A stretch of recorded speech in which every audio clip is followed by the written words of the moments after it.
ಕಾಂಗ್ರೆಸ್ನಲ್ಲಿ ಮುಖ್ಯಮಂತ್ರಿ ಬದಲಾವಣೆಯ ವಿಚಾರ ಬಹಳ ಚರ್ಚೆಗೆಡೆ ಮಾಡಿ ಕೊಡುತ್ತೆ. ಅವರವರಷ್ಟಕ್ಕೆ ಅವರವರು ಮಾತನಾಡ್ಕೊಂಡು ಹೋಗ್ತಾರೆ, ಅವ್ರ ಪಾಡಿಗೆ ಅವರು ಸಭೆಗಳನ್ನು ಮಾಡ್ಕೊಳ್ತಾರೆ. ಈಗ ಹೊಸ ವಿಚಾರವನ್ನ ಮುಂದೆ ಪ್ರಸ್ತಾಪ ಮಾಡ್ತಾ ಇದ್ದಾರೆ. ಅದೇನು ಅಂತಂದ್ರೆ, ಮುಂದಿನ ಬಜೆಟ್ ಅನ್ನು ಕೂಡ ಸಿಎಂ ಸಿದ್ದರಾಮಯ್ಯನವರೇ ಮಂಡಿಸ್ತಾರೆ.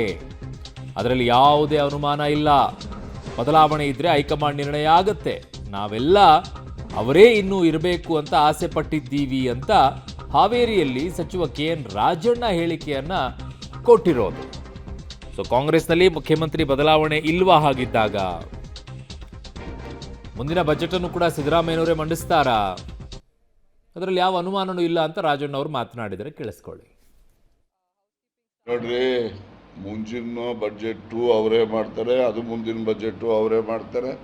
ಅದರಲ್ಲಿ ಯಾವುದೇ ಅನುಮಾನ ಇಲ್ಲ.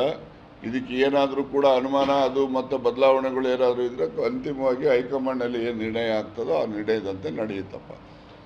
ನಾವೆಲ್ಲ ಕೂಡ ಅವರೇ ಇನ್ನೂ ಇರಬೇಕು ಅಂತಕ್ಕಂಥ ಆಶಯವನ್ನು ವ್ಯಕ್ತಪಡಿಸಿದ್ದೇವೆ.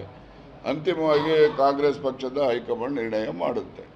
ನೋಡ್ರಿ, ಮುಂಚಿನ ಬಜೆಟ್ಟು ಅವರೇ ಮಾಡ್ತಾರೆ, ಅದು ಮುಂದಿನ ಬಜೆಟ್ಟು ಅವರೇ ಮಾಡ್ತಾರೆ. ಅದರಲ್ಲಿ ಯಾವುದೇ ಅನುಮಾನ ಇಲ್ಲ. ಇದಕ್ಕೆ ಏನಾದರೂ ಕೂಡ ಅನುಮಾನ ಅದು ಮತ್ತು ಬದಲಾವಣೆಗಳು ಏನಾದರೂ ಇದ್ರೆ ಅಂತಿಮವಾಗಿ ಹೈಕಮಾಂಡ್ನಲ್ಲಿ ಏನು ನಿರ್ಣಯ ಆಗ್ತದೋ ಆ ನಿರ್ಣಯದಂತೆ ನಡೆಯುತ್ತಪ್ಪ. ನಾವೆಲ್ಲ ಕೂಡ ಅವರೇ ಇನ್ನೂ ಇರಬೇಕು ಅಂತಕ್ಕಂಥ ಆಶಯವನ್ನು ವ್ಯಕ್ತಪಡಿಸಿದ್ದೇವೆ. ಅಂತಿಮವಾಗಿ ಕಾಂಗ್ರೆಸ್ ಪಕ್ಷದ ಹೈಕಮಾಂಡ್ ನಿರ್ಣಯ ಮಾಡುತ್ತೆ. ಸೊ ಇದು ಮಾನ್ಯ ಮುಖ್ಯಮಂತ್ರಿ ಸಿದ್ದರಾಮಯ್ಯನವರ ವಿಚಾರದಲ್ಲಿ ರಾಜಣ್ಣ ಅವರು ಅವರ ಜೊತೆಗೆ ಸ್ಟ್ಯಾಂಡ್ ಇಟ್ಕೊಂಡೇ ಬರ್ತಾ ಇದ್ದಾರೆ ಅವರು ಕಂಟಿನ್ಯೂಸ್ ಆಗಿ. ಬಟ್ ಅವರಿಗೆ ಆಸೆ ಇರೋದು KPC ಅಧ್ಯಕ್ಷ ಸ್ಥಾನದ ಬಗ್ಗೆ.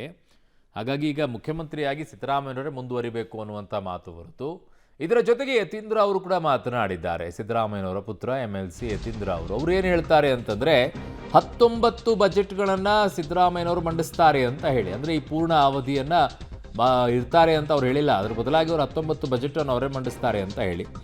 ಮುಂದಿನ ಬಜೆಟ್ ಸಿದ್ದರಾಮಯ್ಯ ಅವರದ್ದೇ, ಅದಾದ ನಂತರದ ಬಜೆಟ್ ಕೂಡ ಸಿದ್ದರಾಮಯ್ಯನವರದ್ದೇ. ಹೈಕಮಾಂಡ್ ಮತ್ತು ಶಾಸಕರು ಸಿದ್ದರಾಮಯ್ಯ ಪರ ಇದ್ದಾರೆ ಅಂತ ಮೈಸೂರಿನಲ್ಲಿ ಯತೀಂದ್ರ ಸಿದ್ದರಾಮಯ್ಯ ಈ ಹೇಳಿಕೆಯನ್ನ ಕೊಟ್ಟಿರೋದು ವಿಧಾನ ಪರಿಷತ್ನ ಸದಸ್ಯರು. ರೆಕಾರ್ಡ್ ಬಜೆಟ್ 16ನೇ ಬಜೆಟ್ ಮಂಡಿಸಿದ್ದಾರೆ. ಬಹುಶಃ ದೇಶದಲ್ಲೇ ಇಷ್ಟೊಂದು ಬಜೆಟ್ಗಳನ್ನ ಮಂಡಿಸಂಥ CM ಯಾರೂ ಇಲ್ಲ, ಅಥವಾ ಫೈನಾನ್ಸ್ ಮಿನಿಸ್ಟರ್ ಯಾರೂ ಇಲ್ಲ. ಸೊ ಹಾಗಾಗಿ ರೆಕಾರ್ಡ್ ಬಜೆಟ್ ಮತ್ತು ಪ್ರತಿ ಬಾರಿನೂ ಕನ್ಸಿಸ್ಟೆಂಟ್ ಆಗಿ ರಾಜ್ಯಕ್ಕೆ ಅಭಿವೃದ್ಧಿಗೆ ಪೂರಕ ಆಗುವಂಥ ಬಜೆಟನ್ನು ಮಂಡಿಸ್ಕೊಂಡಿದ್ದಾರೆ. 19ನೇ ಬಜೆಟ್ ಆಗುತ್ತದೆ.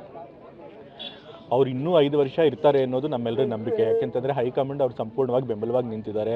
ಶಾಸಕರು ಕೂಡ ನಾವು ಮುಖ್ಯಮಂತ್ರಿಗಳ ಪರವಾಗಿದ್ದೀವಿ ಅಂತ ಹೇಳ್ತಾರೆ. ಸೊ ಹಾಗಾಗಿ 19 ಬಜೆಟ್ಗಳು ಕೂಡ ಮಂಡಿಸ್ತಾರೆ ಅನ್ನೋ ಆಶಯ ಇದೆ. ಅಂದರೆ ಮುಂದಿನ ಬಜೆಟು ಸಿದ್ದರಾಮಯ್ಯನವ್ರದ್ದೇ ಖಂಡಿತ ಮಂಡಿಸ್ತಾರೆ ಅನ್ನೋದಕ್ಕೂ ಮತ್ತು ಆಶಯ ಇಟ್ಕೊಳ್ಳೋಕ್ಕೂ ಭಾಳ ವ್ಯತ್ಯಾಸ ಇದೆ. ಅದೊಂಥರ ಅಡ್ಡಗೋಡೆ ಮೇಲೆ ದೀಪ ಇಟ್ಟಂಗೆ ಮಾತನಾಡೋದು. ಅವರು ಕೂಡ ತುಂಬ ಕಾನ್ಫಿಡೆನ್ಸಲ್ಲಿ ಇದ್ದಂಗೆ ಕಾಣಿಸ್ತಾ ಇಲ್ಲ ಯತೀಂದ್ರ ಅವರು. ಆಶಯ ಇಟ್ಕೊಳ್ತೀವಿ ಅಂತ ಹೇಳ್ತಾ ಇದ್ದಾರೆ.